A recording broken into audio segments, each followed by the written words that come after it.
E aí, galera, beleza? Bem, eu tenho feito alguns vídeos aqui no canal, mas eu acho que eu nunca me apresentei muito. Então eu já decidi falar como eu comecei minha vida como programador. Eu sei que cada um tem realidade diferente, dificuldade diferente, os momentos da vida são também diferentes, mas de repente minha história pode ajudar ou inspirar você ou alguma outra pessoa, não sei. Bem, meu nome é Rafael Soares, eu sou de Petrópolis, no estado do Rio de Janeiro. Eu trabalho com programação desde 2007. Eu já trabalhei com algumas linguagens de programação. Eu já viajei pela Europa trabalhando remotamente. Eu já morei na Holanda, onde eu trabalho como líder técnico. Eu já morei em Londres, onde eu trabalhei como arquiteto de software. E hoje eu moro na Espanha e trabalho como staff developer. E tudo isso foi graças à programação. Eu comecei a trabalhar muito cedo, mas não foi como programador. Apesar de eu ter crescido em uma família de classe média baixa, eu tive um grande privilégio que foi ter computador em casa desde muito cedo. Hoje em dia, isso já é um privilégio para muitas pessoas, mas lá nos anos 90, computadores eram muito, muito caros. Isso aconteceu comigo porque minha mãe era digitadora e meu padrasto era designer, e ambos trabalhavam em casa, então computadores eram o instrumento de trabalho deles. E por isso eu tive acesso a um 486, que era onde minha mãe fazia os freelancers dela. Eu tentava usar sempre que ela não trabalhava. E aí você me pergunta, usar como? Pois é, era época de internet de escada, então eu só podia entrar ou depois da meia-noite, ou no final de semana, a partir das 14 horas no sábado. E o computador da minha mãe, ele tinha 2.5 GB de HD e 16 MB de RAM. Pois é, é surreal. Não dava para instalar quase nada. Ele tinha basicamente o Word, o Microsoft Word, o CorelDRAW 5, porque às vezes meu padrasto ele precisava abrir os arquivos de computador dele no computador dela. Ou seja, tinha dois jogos, o Paciência e o Campo Minado, que já vinham com Windows, e o Paintbrush, que também vinha no Windows e era um programa para desenhar, o que eu era muito ruim. Eu sei que o problema é que aquele negócio me entregava muito, sabe? Tipo, pra mim a existência de um computador é algo surreal e eu queria muito entender aquele negócio. Tipo, passaram alguns anos nessa situação, o computador agora tinha 32 megas de RAM e por volta dos meus 13 anos eu comecei a frequentar a sala de bate-papo. Eu usava um programa chamado Mirk e me conectava à rede da Brasnet, que era um IRC. Na prática, era um programa que tu baixava e conseguia entrar em várias salas de bate-papo. Era simplesmente isso. Era bem maneiro essa época, qualquer pessoa podia criar uma sala e tinha algumas bem famosas que geralmente a galera de uma mesma cidade, tipo, entrava ou de um mesmo interesse se encontrava. E o RC tem uma parada maneira que é a ideia de que quem cria a sala pode registrar essa sala na rede que a pessoa se conectou. No meu caso, eu entrava nessa rede de chat chamada Brasnet, mas tinha algumas outras. Eu acho que a maior era a Brasirk, se eu não me engano. E aí, quando você registrava a sala, você se tornava o dono dela e tinha a possibilidade de expulsar ou banir as pessoas para sempre, por exemplo. Podia também colocar certos usuários como moderadores, você dava poderes a esses usuários fazerem essas coisas também. Mas a coisa interessante é que você podia criar um bot dentro da sala, e esse bot ficava na lista de usuários, como se fosse um usuário também. Sabe hoje que tem esses bots no Discord ou no Slack? Essa galera copiou a ideia do IRC, na verdade. Era exatamente da mesma forma que acontecia. E quando eu descobri isso, eu fiquei, tipo, maluco. Como é que cria um bot? É sério, tinha muito bot maneiro nas salas. Tinha bot que você mandava certo comando, sendo que os comandos eles eram dados como se fossem mensagens, começavam com um certo símbolo. Óbvio que era em aberto, mas por convenção, geralmente os comandos começavam com ponto de exclamação, igual hoje começa com barra no Slack, por exemplo. E aí tinha sala que tinha bot para você baixar MP3, por exemplo. Outras salas que tinha sala de Pokémon. Tinha bot para você criar um personagem, começar com Pokémons iniciais e batalhar com a galera da sala. O pessoal fazer campeonato e tal, enfim, era bem incrível. Tinha muita sala com muito bot diferente. E eu precisava muito saber como é que faziam. E aí que é bravo, porque ainda nessa época da internet de escada, o Google era muito fraco. E eu não sei nem se o Google já era algo, pra falar a verdade. Stack Overflow, muito menos. Enfim, eu descobri que para fazer bot era preciso programar numa linguagem chamada Mirk Script. Basicamente, uma linguagem interpretada pelo próprio programa chamado Mirk.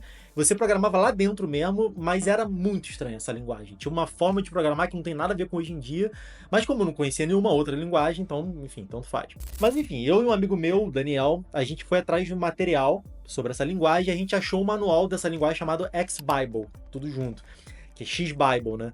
Que era um arquivo no formato FTS, que era tipo um formato de arquivo de ajuda do Windows 95 e 98. E era isso, era tudo que a gente tinha. Não tinha mais material além desse na internet para que a gente pudesse encontrar. A gente passava horas lendo esse manual, ficava testando as coisas e eventualmente a gente ficou muito bom nessa linguagem. A forma que a gente usou para treinar foi criando o nosso próprio canal chamado Clã Elemental e a gente fazia um bot para as pessoas jogarem RPG de mesa, só que virtualmente, obviamente. A pessoa podia criar fichas de personagem, tinha comandos pra você falar como se fosse seu personagem, comando pro mestre, comando pra batalhar, até mapa usando caracteres tipo pipe, sublinhada, a gente usou pra poder criar um grid de batalha. E quando que eu fazia isso? Sim, de madrugada. Escondido da minha mãe, tendo que estar na escola às 7 da manhã no dia seguinte. E os jogos também aconteciam de madrugada. A gente conseguiu reunir uma galera, a gente fez umas divulgações nos outros canais e toda semana tinha aventura rolando. Era bem incrível. Eu fui pego algumas vezes em flagrante pela minha mãe, e aí não tinha jeito, eu tinha que desligar o computador, esperar uns porraços ir pra cama, e posso dizer que foi assim que eu entrei no mundo da programação, mas sem nenhuma pretensão de trabalhar com isso. Depois, quando eu já tinha uns 15 anos, eu consegui uma bolsa de estudos no Senai para fazer um curso de técnico de manutenção de computadores. Foi tipo fazer um vestibular mesmo. Eu consegui passar e o curso seria de segunda a sexta, de 1 da tarde às 5 da tarde por um ano. Foi um período tenso, porque eu trabalhava de office boy na Secretaria de Saúde, eu pegava às 7h30 da manhã no trabalho, eu tinha que sair 30 minutos mais cedo do trabalho para dar tempo de eu chegar 15 minutos atrasado no Senai e depois voltar para casa rápido, porque agora eu estava estudando à noite no ensino médio. Mas foi uma época muito boa na minha vida. Foi lá no Senai que eu conheci o Thiago, que foi um cara muito inteligente, tipo, muito gente boa. Que ele descobriu que eu estava programando. Sim, eu ainda estava programando meu bot lá no Clã Elemental. E me disse que ele sabia programar C. E foi só ali que eu entendi muitos conceitos que eu não conhecia, como tipos, struct, coisas mais chatas, tipo ponteiro, gerenciamento de memória. O Thiago, ele me deu uma apostila que ele tinha em C e eu viciei nessa apostila. Sério, eu andava na rua lendo essa apostila. Eu não queria parar de estudar nunca ela. Eu ficava imaginando as possibilidades de fazer com aquilo, sabe? Eu nunca programei muito bem em C, pra falar a verdade, mas esse momento da minha vida me abriu a mente pra entender muito mais sobre o computador. Alguns sábados eu ia pra livraria perto da minha casa, ficava horas lendo livro técnico, livro de hacker, que ensinava muito sobre o computador em geral, livro sobre registro do Windows, sobre rede, e o Senai me puxava para outros lados, mas tudo sempre sobre o computador, né? Isso me ferrou um pouco na escola, porque eu acabei comprando um livro chamado Universidade Hacker uma vez e eu levava para a escola e só lia aquilo durante as aulas. Isso quando eu não estava dormindo na cadeira da escola, porque tinha trabalhado de manhã e tinha feito Senai de tarde. Enfim, no fim daquele ano acabou que ofereceram mais 2 cursos no Senai para minha turma, de rede de computador, cada um de 6 meses de duração. Daí eu fiquei no total 2 anos no Senai, que foi no mesmo período que eu trabalhava de manhã e fazia segundo e terceiro ano na escola à noite, segundo e terceiro ano do ensino médio, né? Nesse momento da minha vida eu sabia programar algumas coisas bobas, mas eu nem sonhava trabalhar com aquilo. Eu achava que não era possível, para ser sincero. Era algo que só pra gente super inteligente na minha cabeça, e eu sempre tive muita dificuldade de aprender muitas coisas. Eu tinha que me esforçar muito, tipo, muito mesmo, pra realmente entender alguns conceitos. Até na escola eu mandava mal, mas enfim. Eu terminei o Senai, saí da Secretaria de Saúde, isso eu já estava me formando no terceiro ano do ensino médio, e eu precisava continuar trabalhando porque lembra que eu disse que minha família era de classe média baixa, né? Então, tanto o Senai era de graça, quanto a minha escola sempre foi pública. Daí eu comecei a arrumar freelancer de manutenção de computadores. Eu formatava e consertava problemas de software ou configuração no Windows, eu dava manutenção em peça também. Nessa altura o Senai tinha me ensinado tudo sobre as partes de um computador. Então eu andava com meu estojo de CD pirata, de sistema operacional e tudo quanto era programa. Eu também tinha um HD externo com uma gaveta que eu conseguia inserir no computador, na torre do computador da pessoa, caso a situação tivesse horrorosa e eu não pudesse formatar o computador da pessoa. Bons tempos, só que não, né? Era antes do pendrive isso, galera. Bem, essa experiência ela me ajudou quando eu fiz minha primeira entrevista de emprego para uma vaga na área de programação. Eu tinha 17 anos e a vaga era para administrar a rede de uma empresa que era um polo tecnológico lá em Petrópolis, na cidade que eu nasci. Na prática era uma incubadora. Basicamente eu tinha que estar lá para caso alguma coisa na rede desse ruim e dar manutenção em todos os computadores de todo mundo, que era algo como uns 15 computadores. Só que eu tinha que cuidar de tudo isso. Como parte da manutenção eu mandava bem, eu fazia tudo bem rápido. E a parte de rede, na verdade, quase nunca dava problema. A única coisa que eu realmente me descabelei foi quando um vírus entrou na rede, infectou o computador de todo mundo.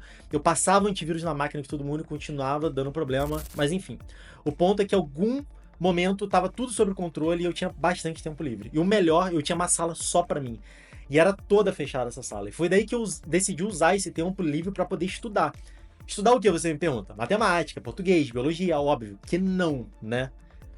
Eu, inclusive, já tinha entrado na faculdade de Ciência da Computação antes de começar nesse emprego, que também era de graça, porque era uma federal, o LNCC. E eu só fazia coisa de graça nessa época, gente. Bem, eu comecei a estudar programação. Na faculdade, estavam dando C e eu já sabia, por causa lá do Thiago. Então eu não precisava me estressar muito. Só que, para estudar programação, eu sempre precisei de um projeto, uma tarefa, alguma coisa que eu queria muito criar. Estudar só por estudar até hoje não rola para mim. E eu preciso querer muito fazer alguma coisa e a programação tem que ser a ferramenta para aquilo. E foi aí que eu decidi que eu queria criar um site, algo que eu não fazia a menor ideia de como é que fazia. Eu fui na internet, pesquisei quais eram as melhores linguagens para criar um site, cliquei num lugar que estava falando que era o ASP e o PHP. Eu fui pro ASP primeiro. O site que eu queria criar se chamava Lupa Digital, nome que um antigo amigo me deu, e ele foi o designer desse site nessa empreitada. Seria para lojas poderem cadastrar os seus produtos e quando você quisesse comprar algo, você ia lá na busca desse site, saberia qual a loja e por qual preço teria esse produto. Sério, eu não sabia nada, eu precisava aprender HTML, CSS, tudo. E a primeira coisa que eu decidi foi aprender a como enviar um e-mail com programação. Porque o e-mail eu não faço a menor ideia. Eu sei que eu precisaria disso em algum momento, na parte lá de contato, e eu resolvi começar daí pelo back-end dessa parte. Eu fui lá com um ASP, é sério. Era tipo umas 7 linhas para enviar um e-mail escrito teste e eu não entendi nenhuma linha. Eu achei horrível. Eu fui ver como que era com PHP e para minha alegria era simplesmente chamar uma função chamada mail, passar os parâmetros e pronto, lindo. Eu decidi que seria o PHP então. E a partir disso, gente, foi uma longa saga de 6 meses aprendendo PHP, tendo que aprender o que era um cookie, uma seção, classe, método, também aprender HTML, descobrir a existência do CSS, arranhar alguma coisa de JavaScript e, de novo, ainda não existia Stack Overflow nessa época. O que existia eram alguns fóruns com muita informação zoada. Enfim, foi tenso, mas em 6 meses eu consegui aprender tudo isso, criar um site, colocar em produção. O site tinha cadastro de loja, tinha um dashboard para essa galera, cadastro de classificados para as pessoas fazerem anúncios. Daí a gente ligava para as pessoas que estavam anunciando nos classificados no jornal, oferecendo o site de graça. Tinha cadastro de evento, tipo festa, filme que estavam passando no cinema. Foi uma época muito boa, porque a gente fez parceria com o cinema da cidade e eles davam 10 ingressos por semana pra gente poder sortear, então eu vi bastante filme de graça. Bem, com tudo isso, eu ainda não estava ganhando dinheiro com programação, porque a gente não cobrava por nada. A gente queria popular o site primeiro, mas eu e meu amigo, a gente era péssimo vendedor, então o site não estava dando muito certo. Passaram alguns meses e um belo dia, quando eu estava entrando na aula de Java, na faculdade, no terceiro período, tinha um enxame de pessoas no mural na porta da minha sala, que eu ia entrar. Eu fui lá me meter no meio, fui ver o que que era. Simplesmente tinham colocado um anúncio de 3 vagas de programação para 2 júniores e um pleno na Fundação Oswaldo Cruz, lá no Rio de Janeiro. Gente, eu sinceramente não sei o que me deu de achar que eu poderia ser capaz de concorrer com aquela galera toda ali da faculdade, mas quem morasse no Rio de Janeiro e soubesse dessa vaga. Mas eu fiquei na minha e apliquei na surdina. Eu mandei um e-mail com o meu currículo e esperei. Deu certo, eles me ligaram, eu tinha uma entrevista agora no Rio, no campus da Fiocruz, lá na Avenida Brasil. Eu tinha 18 anos nessa época, mas não tinha carro, ninguém da minha família tinha, eu não dirigia, eu não sabia dirigir, quase ninguém tinha ido ao Rio de Janeiro. Eu precisava de ajuda, basicamente. Eu contei pra minha chefe do meu emprego atual. Sim, eu fui meio maluco, mas ela me apoiou muito. Ela contou pra galera do trabalho, do meu trabalho, e eles conseguiram uma carona pra mim. O cara ia me desovar lá na Fiocruz. E sei lá como é que eu farei pra voltar. Eu fui pra entrevista, me deram uma prova de programação. Eu tinha que programar algo simples em PHP. Depois revisar o código. Um outro código, depois fazer um modelo relacional de um banco de dados a partir de uma pergunta e detalhe, tudo isso no papel. Sim, tudo no papel, inclusive a revisão do código que estava impresso. Por algum motivo milagroso eu passei, milagroso porque, na minha opinião, eu mandei mal demais, Jesus do céu. Eu recebi uma ligação, o cara só falou que a gente iria precisar revisar a parte de banco de dados, porque eu mandei muito mal naquela parada, mas eles me queriam. Eu pedi demissão do meu emprego, teria um mês de aviso prévio, tava feliz demais. 2 semanas depois vem outra ligação, eles não poderiam me contratar.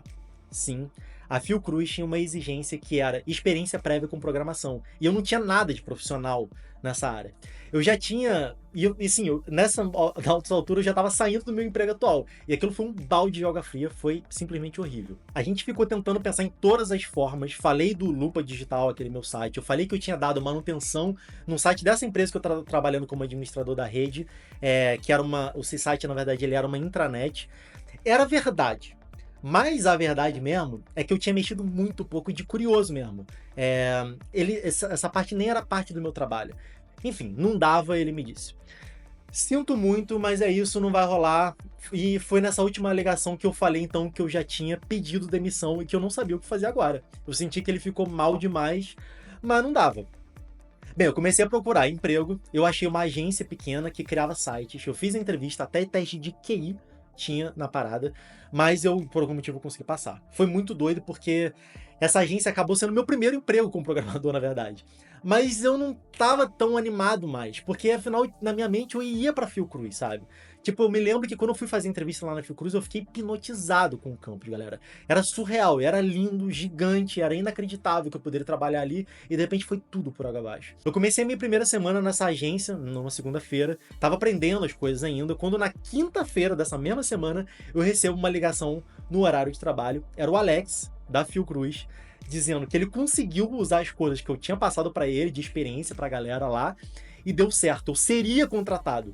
E foi assim que eu desliguei o telefone, feliz pra cacete, eu fui até a sala da minha recém-chefe, anunciei que eu tava me demitindo e ela deu uma porrada gigante na mesa, bolada. Enfim, eu sentia muito, mas não tinha o que fazer. Na segunda-feira seguinte, eu tava ligando às 6 horas da manhã para um amigo meu que morava em Niterói pedindo abrigo porque eu iria começar na Fiocruz naquele mesmo dia. E foi assim que agora sim eu consegui meu primeiro / segundo emprego como programador. Eu fiquei na Fiocruz por 2 anos e meio, eu fiz amizades incríveis lá e muito importantes, eu aprendi muito, eu percebi que eu era um zero à esquerda com programação e o resto é história para outros vídeos. Bem, galera, eu espero que vocês tenham gostado dessa história longa e fica à vontade para deixar nos comentários como foi o seu começo com programação. Se puder deixar um like no vídeo, eu agradeço imensamente, porque isso me ajuda muito mesmo a crescer o canal. Se quiser saber outras coisas da minha carreira, comenta aí perguntando e, sei lá, quem sabe eu faço um outro vídeo. É isso, um abraço e até lá.